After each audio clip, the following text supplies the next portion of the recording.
Hi, I'm Susan Stiles, and for this week's Financial Flash, I invited my dear friend Gleason Glover to join me in a conversation about the kind of work that he does and how it relates to the kind of work that we do here at Stiles Financial in working with clients in some areas of their financial planning. And this area is specifically around estate planning and retirement planning. Gleason happens to own a company that he calls a liquidator. So Gleason, let's start by you sharing with that elevator speech. I'm sure you've got a really good elevator speech about what you're doing these days. So thanks very much, Susan. Not so much an elevator speech, but basically what we do is we help people who are looking to liquidate the assets that are in their homes, either sometimes after the death of a loved one, or sometimes if they're just downsizing. The impediment to getting the house on the market is in a lot of cases, the things in the house.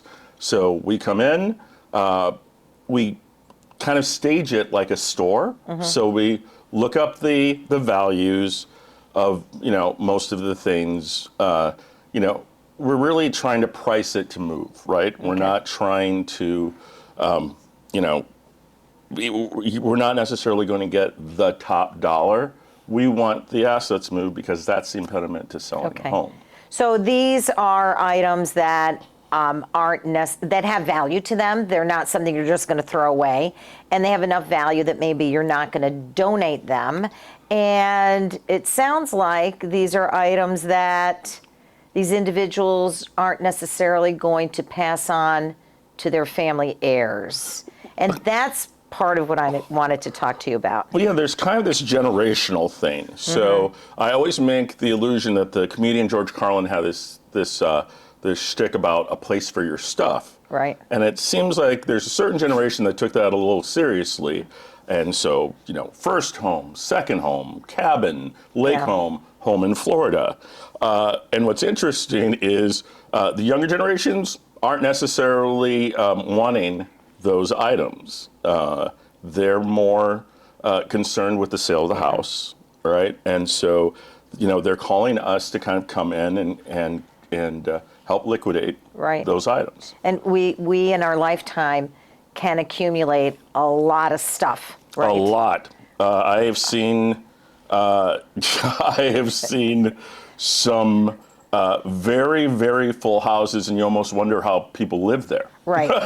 So, when we work with our clients around estate planning, downsizing, retirement planning, we don't really talk about their stuff so much. We're talking more about income replacement, passing assets to the next generation, how that looks like, how that gets done. We talk about planning for the future. We talk about more of their assets, but not those tangible assets. And so you're more involved with those tangible assets. And for a lot of people, as you go through life and you accumulate things, some of them can be valuable, like artwork, I guess, Asian Oriental rugs that are beautiful, handmade. We've got one an antique right here in our office because this was something that nobody wanted anymore. So I was able to get it because I wanted it. But it's a big rug. It's not going to fit in a lot of houses these days either. And even when I look at some of the things I've accumulated over my life that were given to me by my parents, I can tell you, my children don't want that antique single bed that my great-great-grandmother was born in 1898. So what do you do with it? So that's a good question. And what's funny is in the past, people would try and donate some of those items to a Goodwill or maybe a Salvation Army, but even they are getting particular about what they'll take. I think one of the funniest comments I got from someone at Goodwill is, we really don't want garage sale stuff. And I'm like, isn't that your whole model? Right. So it is, there's a variety of ways to do it. Some of the companies like me actually get involved in the logistics and will do shipping, for example. So I personally don't want to do that. The reason that we're doing the estate sale, for the most part, in the home is so that people come into the home and take the items away, right? And that's what happens. We do get a lot of things left over, and I usually ask them if they want to, I'll ask my clients if they want to dump, donate, or designate. So all right, I like that. Dump, donate, or designate. Yeah, yeah. I So like do they have a church or maybe a Rotary Club or some sort of organization or cause that they really want? Or do they, are they just willing to part with it? Right. One of the challenges is that people to talk about, yes, people accumulate a lot of things, and a lot of times there are emotional reasons for that. Right. So there is this thing called disposophobia, the fear of getting rid of items because they have an emotional attachment to you. And that's one of the things that in this business I don't think anyone realizes. I think we just kind of come in and are just glorified kind of like junk people. Right. No, there's a lot of, particularly in the case of if you're dealing with someone whose loved ones just died. Right. There's a lot of sensitivity, surrounding that. There's a lot that has sentimental value. I mean, may not be really worth a lot, but it's got that sentimental value. And what are you going to do with it? I mean, especially when you pass, it may have sentimental value to you, but not necessarily to your heirs. Right. Personally, my wife's parents have 22 rental properties that they've been managing themselves, and multiple properties that they own themselves. Yeah. So one of the things that our family is talking about right now is, at some point in the future, what happens to those things? How do they want those designated? I think one of the most important things that people can do is really, I know it's a touchy subject, but, and this goes to, I'm sure you see this in your field as well, it's planning. Yeah, no, with us, we're all about planning. But, going through your stuff, especially if you've lived in the same home for a very long time, it's really, it's hard. First of all, you got to have a lot of time set aside just to physically do the work. And it's a very hard job to delegate to somebody else because they may not know the sentimental value or where something came from and why. So years ago, when my dad passed away, I had the big dumpster at my father's house, and I'm cleaning out the barn with all his stuff, and I'm throwing the stuff in the dumpster, and then I suddenly realized that one of my brothers is in the dumpster, saying, "Well, I remember this. We can't throw this away. Let's hold on to this." And so as soon as I'm putting it in, he's pulling it out. Then I have the other brother in the back of the barn reading through the old books and looking at all the inscriptions of all the books. And I'm thinking, I'm getting nowhere with these two guys. So I didn't invite them back to the nenext cleaning session. Yeah, it's hard. I actually had a client who we were helping, because you kind of end up decluttering as you're going as well, right? Because the house has to be staged. Right. So ideally what you want is the client to have done the decluttering. But in some cases they're just not able to.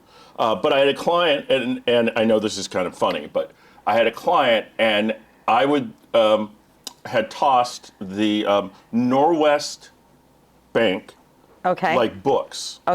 And they were going out to the dumpster and getting them and saying, like, "No, you can't throw these away. What if I get audited?" And I had to kind of, educate them that if you get audited, it's more like 10 years, not like 4 decades. Yeah. And it hasn't been Norwest Bank since it turned into Wells Fargo. Right. So that's kind of a funny anecdote.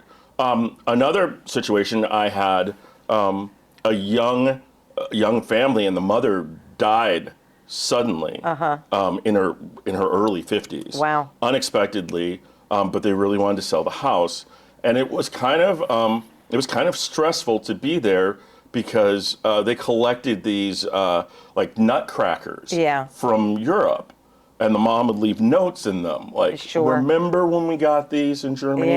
And you're trying to price them. So that's the other kind of balancing act. What someone thinks their things are worth, their intrinsic value is not always what the market value is. And we kind of have to make a determination of, if you want this, then keep it, right? If you want us to sell it, then you kind of have to allow us to price it to move. So like for this rug, you know, or for art, actually I have a client that I'll be meeting with next Tuesday who has, you know, weapons, right? He's got a bunch of guns and he's got artwork. So I'm actually bringing in an expert to do an assessment on that. It's going to turn, I think that's going to be more of a consignment deal. Right.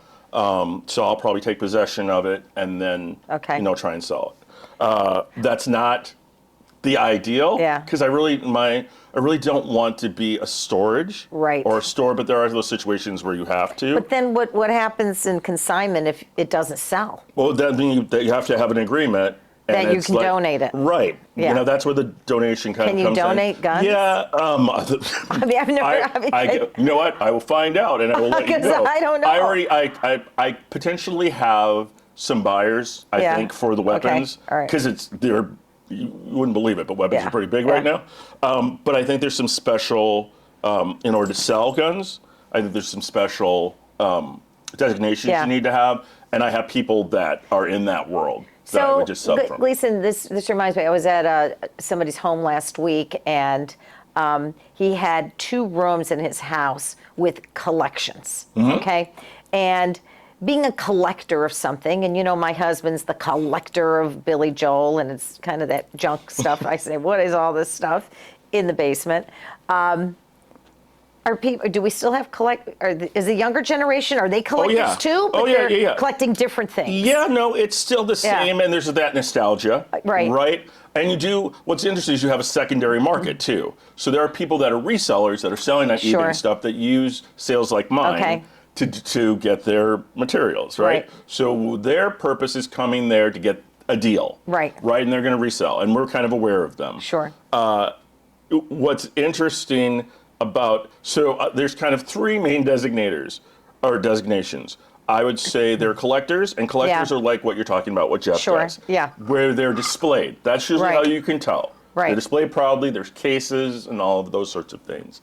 And well, they're not always displayed. Most of Jeff's stuff is not. In fact, one year, many years ago, it was his birthday, and I went through all these boxes and found this really cool original poster of Billy Joel, I think it was The Stranger, that he had signed.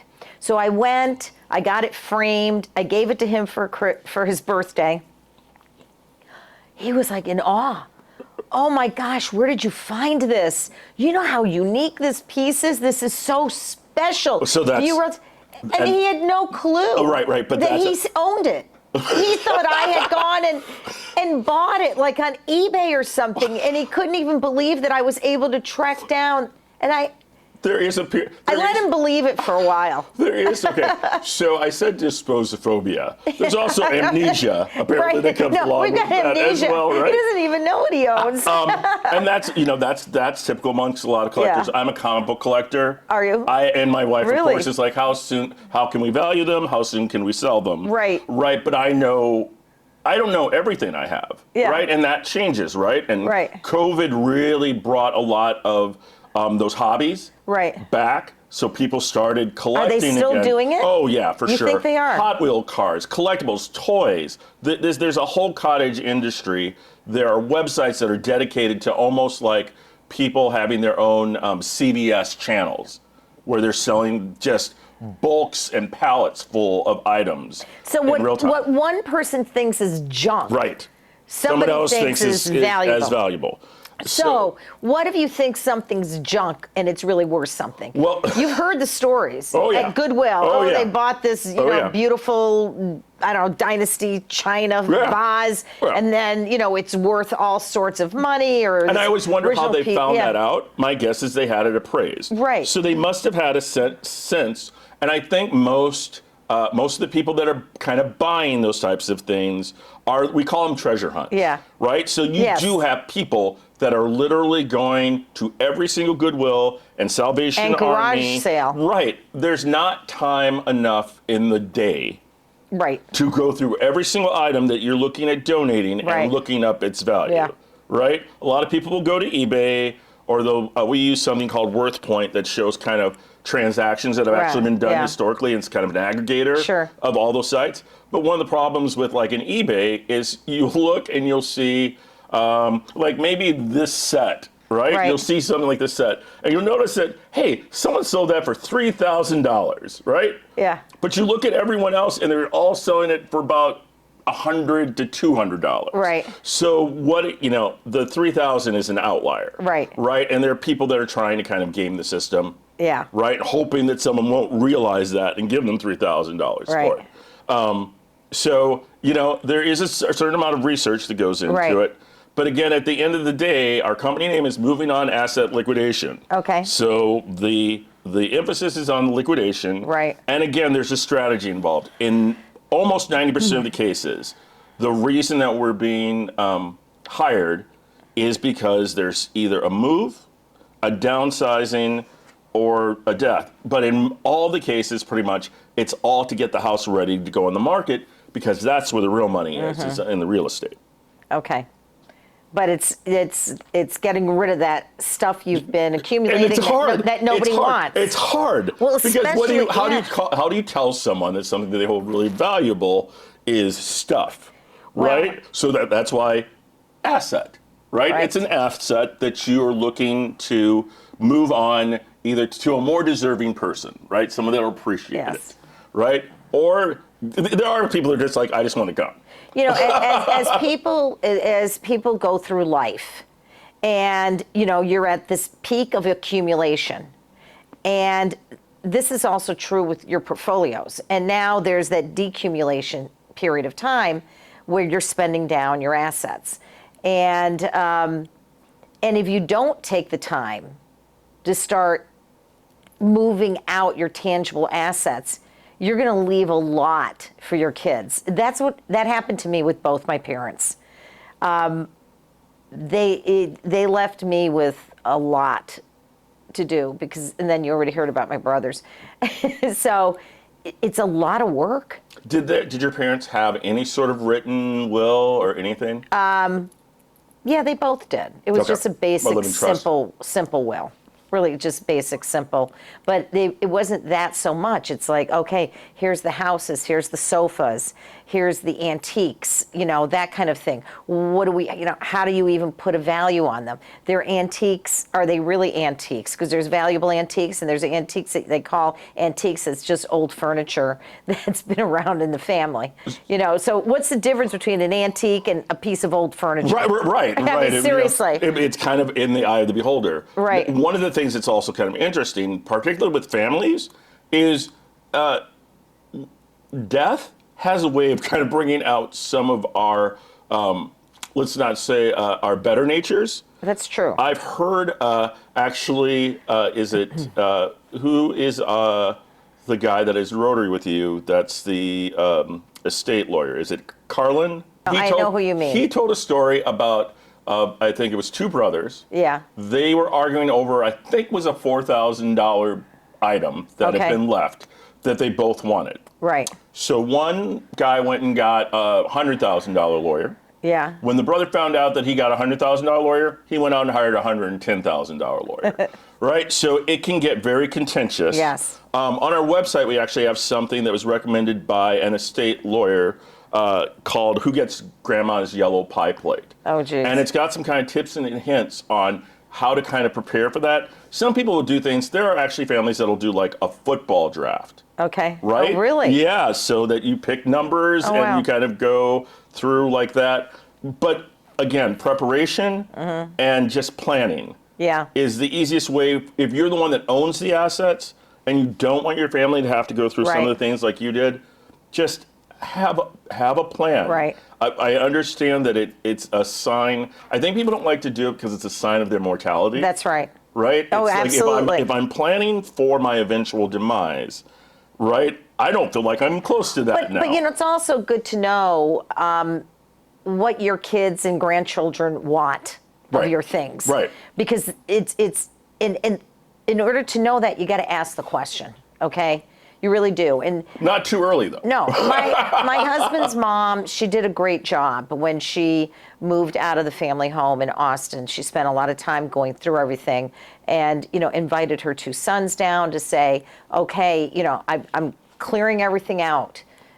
What is it that you want from this? And then figuring it out, selling some of it, giving some away. And she did a great job. I really commend how she did it as compared to my parents. But my parents died unexpectedly. So, that was part of it. But at least they had Yeah. the forethought to have some sort of plan in place Right. in case. So, again, it's just, we kind of see every scenario. I've been fortunate in most cases that a lot of my sales have really been downsizing. Sure. And it's really been like, if you've ever seen the show Schitt's Creek, Yes. right? Right? It's literally been, we're moving from a 5,000. Well, that's the guy that everybody says Jeff looks like. Oh, for sure. Eugene Levy. Yes. We're moving from a 5,000 square foot home in Carver. Right. To a place, we had one guy, they're moving to Mexico. Yeah. We literally had someone in Waconia that had a beautiful home, and they were moving to a town of 2,000 in Alaska. Wow. Right? So you're seeing all this stuff, and there's this kind of minimization or minimalistic thing going on where people are just kind of going, I've got a lot of stuff, and I'm not using this anymore, and my kids don't want it. If I can make a few bucks or maybe get the tax, right. The tax write-off on it, it's something I need to do. We have friends that are right now moving to France and selling their home and got rid of stuff, and what they wanted to keep is being shipped over in a container, all right, to France. But when their condo that's being built is finished, they're going to have to buy to refurnish. Right. Yeah. Well, and part of that's probably exciting. As you want too, to, right. So it's not, and there's some, again. But it's a lot of work. It is. It really. I'm a really procrastinator. I'm not a procrastinator really, but with something like that, I just don't deal with it, and you really have to take the bull by the horns and just do it. Well, and the other thing is, if you're moving. Right. So let's say that you're not even transitioning. Just if you're moving, how much do you actually want to pack? Right. Right. You have a large home, Susan. Well, there's a lot. And I still have boxes that were from my mother and my father. So, right. How many years later? Right. Yeah. And so at some point that is going to need to be there's going to be a final disposition. Well, and we also have boxes from his mom. Right. Then we have boxes from his aunt. Right. I mean, we are the collector of everybody's stuff. Right. One of the biggest industries in the country right now is storage facilities. Yes. Right. And it's because people just don't have enough room, even in their homes, to put everything. And a little cottage thing, is, what's the TV show? Storage Wars. And there's the hoarders too. Right. Well, so there's three kind of distinctions: hoarders, pack rats, collectors. Oh, okay. Right. All right. So define all three. Well, of those. I think I know, but you define it. So and actually, hoarding, I believe, is actually covered under the ADA. Oh, really? Right. So that if you have, if you had an apartment building and there was someone that was hoarding that, you can't evict them for that. A real hoarder, you can't even get into their bathroom. Right. I mean, a real hoarder, they can't even use their kitchen. A real hoarder is sleeping in the lobby. Right. I mean, a real hoarder. Right. Yes. Because they can't get in. And a real hoarder, a lot of times they've got tags that have never been taken off. Right. I mean, so that's what a hoarder is. That's pretty extreme. I've got a client that his mother and grandmother passed, and that's kind of what we have is all these. She was a compulsive shopper. Yeah. And she would just buy things, shoes, clothes, never wore any of them. Yes. Right. So, and again, so the distinction is just kind of, there's the person that just collects will grab scraps of paper and put them in a drawer somewhere. Right. And then there's the person that actually has like a disease. So let's think. So I got the hoarder thing. Yep. Pack rat Is that versus kind of person? collector. Is that person rat, that you just just can't takes throw stuff. anything away. Yeah, it's just kind of compulsive thing. And so it's like you still have your kid's first grade, spelling test that has 3 stars on it. Which my mom had. Yeah, Right? okay. My mom kept like all our Everything. yearbook stuff and all of our stuff from grade school. Right. And it's like, not so much high school and, college. Do you remember like in grade school and high school how you would take the school pictures, the little ones, what were they like, the 2x4s or something, and you'd collect them all? Yeah, well, I'm guilty And you of still that. have boxes of those photos from all these friends, right? Sure. So we're kind of guilty of that. Yeah. And everyone has varying degrees of that. Right. Right? So like I'm a collector in some ways. I probably am, I'm not a hoarder, but I definitely bring things that are not being displayed, like in cases and stuff. And maybe because of the nature of my business, I know at some point, I'll probably dispose of them, and I have a channel to do so. And right? I may have a little bit of pack rat in me, where I don't like to throw things away because I'm worried that I might need it or I might miss it or I'm something. And I definitely got that from my mother. Sure. And my stepmother was the same exact way. Had everything, and everything was filed neatly according to with subcategories and all that stuff too. So a lot of that can be maybe it is hereditary in some cases, but there's kind of a method to the madness. Right. And there was no question that if we needed something, we knew where to find it. Right. Right? Well, and I've been that way with my business because, this year, I don't know if you knew this, Gleason, but we're celebrating 25 years at Spouse Financial on August 1st. Yeah. Wow. I know. Wow. So I still have stuff from way back when. And it's crazy how once in a while we'll get a phone call about something for some reason. And it's, do you still have that statement from 2007? And 9 times, even more than 99% of the time, I can find it. That's awesome, though. Yeah. And if I'm that person calling, right, that does nothing but enhance your brand even more. Yeah, right? I know. Except now we've taken all of that stuff and we've been spending a number of years digitizing everything. Okay, is that kind of the trend even within the financial world? Absolutely. Okay. Oh, and we're a little ahead of the curve on that stuff because we've been doing a lot of paperless now. We committed to full paperless 5 years ago. And this is a very paper-driven industry. Sure. But we went to almost completely paperless.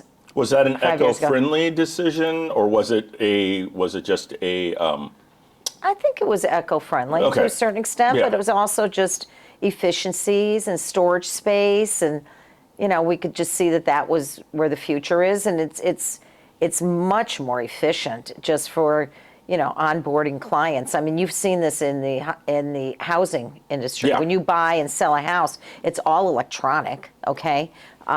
Because we're an industry that has a lot of regulation and compliance.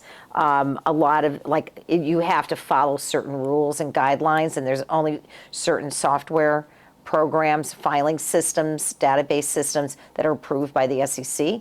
So you needed to make sure that you have the right systems in place to be able to do that. And so we did that research. Well, we did the research over 6 to 7 years ago and then implemented over 5 years ago. Yeah. So I have a question because I get asked this a lot because it's funny. Because once you're kind of in this industry, you get asked all these questions. Sure. So questions as though like you're a financial planner or a real estate agent. Yeah. And I never know. So I actually have a couple of estate planners that I work with that help, that are kind of a funnel for me. And the real estate, obviously, agents. But okay, what is the difference between a revocable and an irrevocable trust? Okay. That's a question I get all the time. Question. And obviously if I have someone, I refer them to. Irrevocable means you can't revoke it. Okay. Revocable means you can revoke it. Okay. So if you do a revocable trust, you can change it. Okay. An irrevocable trust cannot be changed. So what does that look like though? Well, what generally where you'll see an irrevocable trust used is let's say we've got a husband and wife, and they leave money to their children, all right, in trust, and they want to control the use of that money from the grave. Okay. Okay, so you would make that irrevocable. Okay. Because these are the rules. Okay. It can't be revoked. Okay. This is the way it is. Okay. The other reason you would do an irrevocable trust is to get those assets out of your estate. Okay. You don't own that money. Okay. So then if you have a taxable estate, you get that out of your estate. Okay. And so irrevocable trusts are often used to fund life insurance. Okay. So if you're going to buy a large life insurance policy so that your heirs have the money to pay for the potential inheritance estate taxes that would be due upon your death because your estate is that large, you buy a policy. But if you own that policy or your estate owns that policy, that just adds to the value of your estate. So you want the money to be there for your heirs, but you don't want it in your estate. So you set up an irrevocable life insurance trust so that that money is not part of your estate, doesn't get counted. Then your heirs will get that money tax-free because it's life insurance, and now they've got the $1 million or whatever to write the IRS the taxes owed without having to sell or fire sell, because let's say that you have an estate that's worth $15-20 million, but it's mostly real estate. Well, in order to pay, you're still going to owe taxes, but it's not liquid. Well, you don't want your heirs to be forced to sell, below market to get the cash to owe the IRS, because the IRS is not going to wait around. So think of it, irrevocable versus revocable. Okay. Most living trusts are generally revocable trusts. So if you set up a trust, it's usually a revocable trust. Okay. Okay. Good to know. Yeah. Again, and now I can give at least a somewhat intelligible answer and also direct them to someone that actually knows what they're talking about. Well, that's good, Gleason. I'm glad. Gleason, remind me, what is your website again? It's movingoniassetliquidation.com. That's a long day. It really is. And I was trying to, I tried to find the domain name, and it's, I like it because from a marketing perspective, it is exactly what we do. Yeah, I get that. Right? Yeah. And there's, there's a little tongue-in-cheek in the name that I won't go into. But it describes pretty much, because that's what moving on is, right? Yeah. It might be you're shuffling off this motor coil, or just maybe that you're leaving the place that you've been for a while and you're moving on to someplace else. So is that moving on, is that the acronym that's... MOL is the acronym. Right, I was going to say MOL. which that doesn't... I was figuring that out. That doesn't have any real, kind of lyrical it doesn't. thing. But I like it.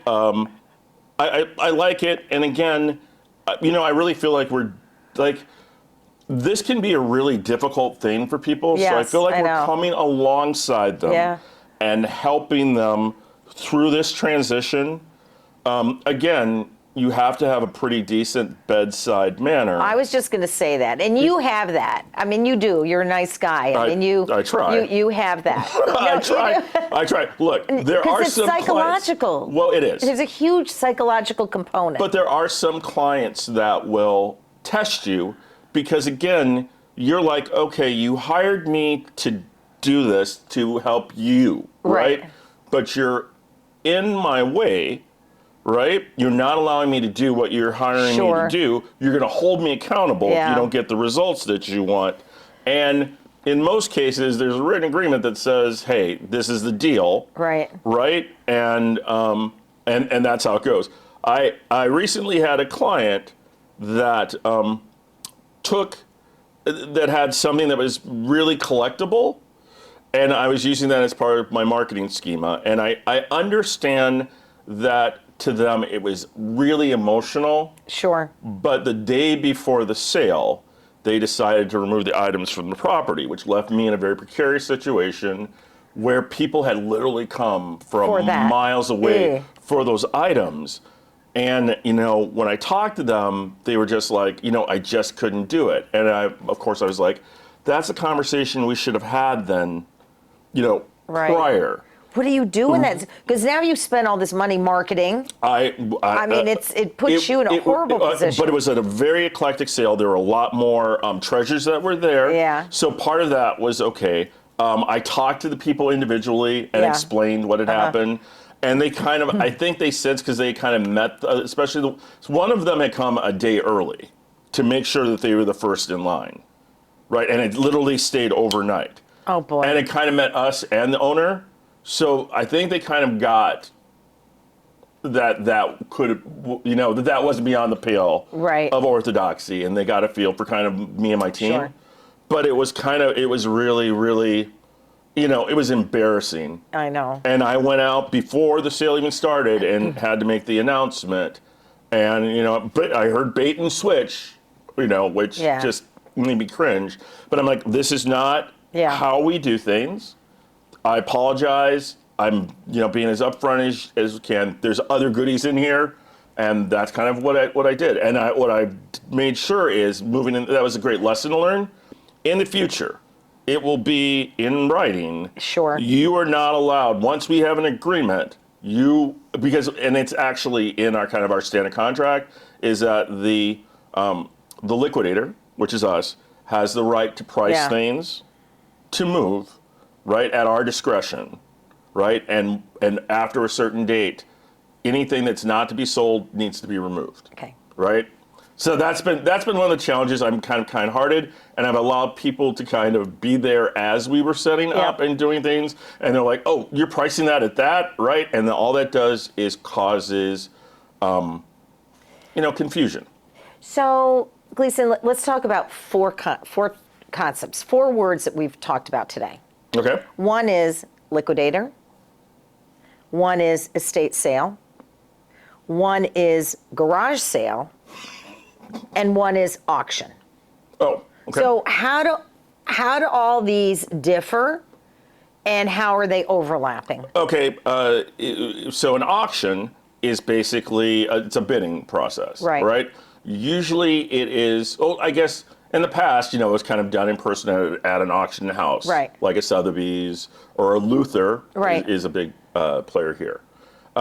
So an auction is bidding. It's eBay. To a certain degree, the way eBay originally started out. That's what I did with my dad's place. Okay. I auctioned my father's house. Okay. And all the belongings inside that we didn't want. Okay. And it was I think one or 2 days, and then everything was gone. That's what we did. So you auctioned? And we got a lot more for his house by auctioning it. Sure. Than if we had put it on for sale with a realtor. So one of the things about an estate sale that's interesting is a lot of people will come to see the home.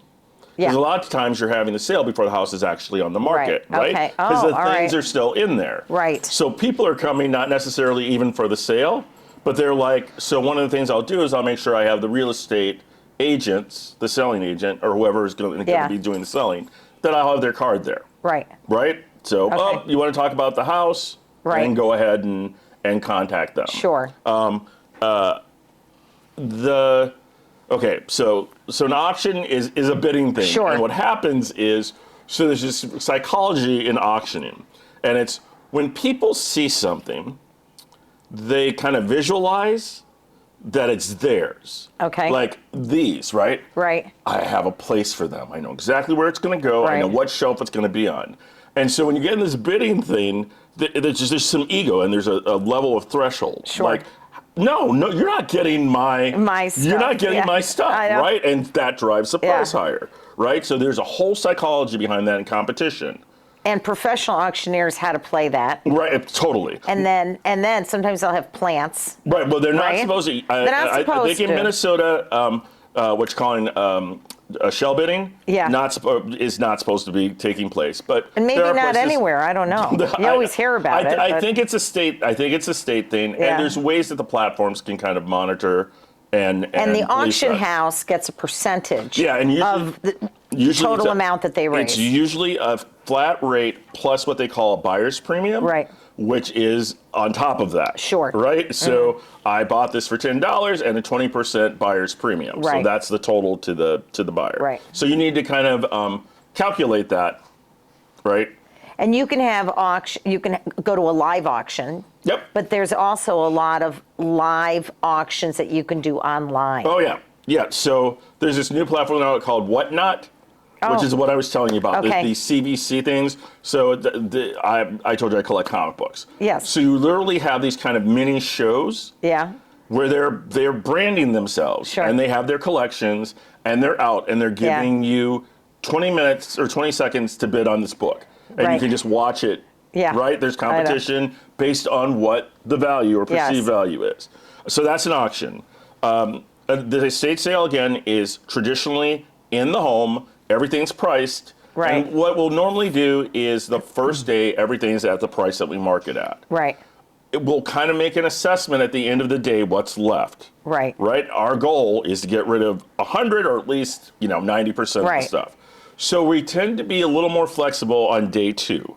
So usually we'll say, 50% off of things up through maybe a value of like 500. Sure. Right? So if you have larger items or things like that that you know that you can sell, Yeah. you still want to make sure that you're maximizing your price because we get a percentage as well. So typically the way we're set up is we get a flat fee retainer. But you're a liquidator. Right. You consider yourself a liquidator. Right. Okay. So we get a flat fee retainer. Okay. And we get a percentage of what is sold. Okay. Right? Traditionally it's 40%, but the retainer can be anywhere from $2,000 to $5,000 depending on what the home is. That covers marketing, my labor, all the stuff that needs to go to set up. So then how are you different as a liquidator from an estate sale? I mean, It's pretty similar. I think it's just a matter of preference. You think it's marketing or branding? I think there's no real distinction. And a garage sale is kind of the do-it-yourself or mom and pop. Yeah, the garage sale, and it tends to be... It's kind of like the Vanguard funds. And it tends to be lower priced items. An estate sale will have art. Yes. Will have furniture. Yeah, and silver. Right. Yeah, the tea set. Right. The proverbial tea set. One of the sales we actually had made like $6,000 just on the silver. Yeah. Right. So and that stuff again. The kids didn't want any of it. The client just didn't have room. Right.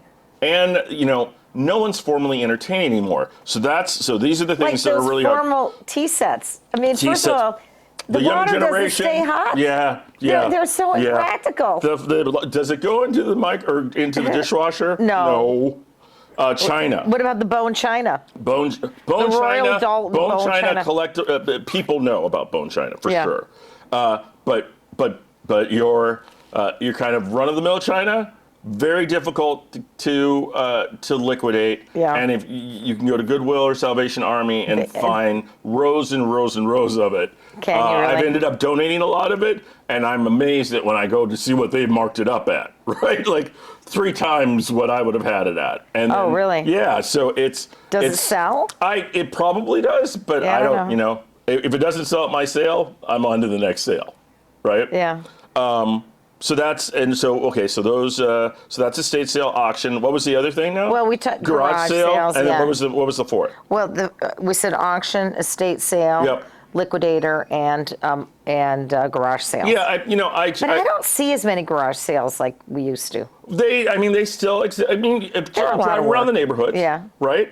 And they're still doing that. Again, it tends to be. It's really and I think the difference is in a garage sale, person's not necessarily leaving the house. Right. So they're literally just trying to Clear it out. Right. Right. Right. So that we don't tend to be called in for that. I use a 'Cause dumpster. That's a do-it-yourself. Now, and there are some times where, let's say we have a lot of things left over, we'll just throw out on Facebook Marketplace and Craigslist and that. You know what? Flat fee. We need this place cleared out. Come and get it. Pay us $10-20. Well, don't they do that with abandoned storage lockers? Yeah, they do, but they have also realized that there's a market, and so there's a website like storagetreasures.com. Yeah. And so you can go to that. Yeah. You can pick your location. Right. The challenge is you can see the pictures. You don't know what's in it. Sure. Right? And so you're hoping that in those buckets, right, that are closed, that there's treasure, and then you're going to bid on those. Right. And then you have so much time to empty it. Yeah. Right? And you own it, Right. you empty it. What is it Storage Wars? There's a show that's all about that. Yeah, I'm not right? sure. So that's kind of, that's kind of where things are. I just know Jeff and I, last Labor Day, we went to California to clear out Aunt Judy's storage locker in San Francisco. This is your Aunt Judy? No, this is Jeff's Aunt Jeff's, Judy. okay. And that it was there. It's been there since 1996. Okay. Okay. Okay. What does she have in there? It was just fascinating because she had, things like toaster ovens and dustbuster and vacuum cleaners, but all from the early 90s. And they all worked. Those things They all worked because they've been just there. We gave the stuff away. Okay. A lot of it, and shipped back a few things that were her kind of more keepsake kinds of things, and then the rest of it went to the dump. It went to the dump. At our sales, appliances sell.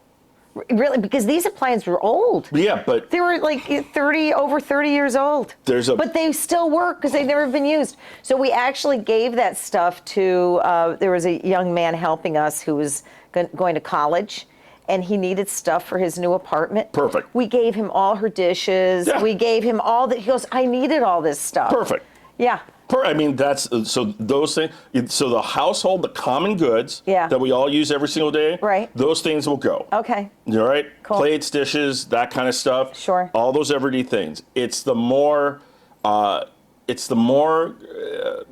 really well-made furniture, like the stickly furniture. Henredon. Right, all Baker. that really good stuff. I know.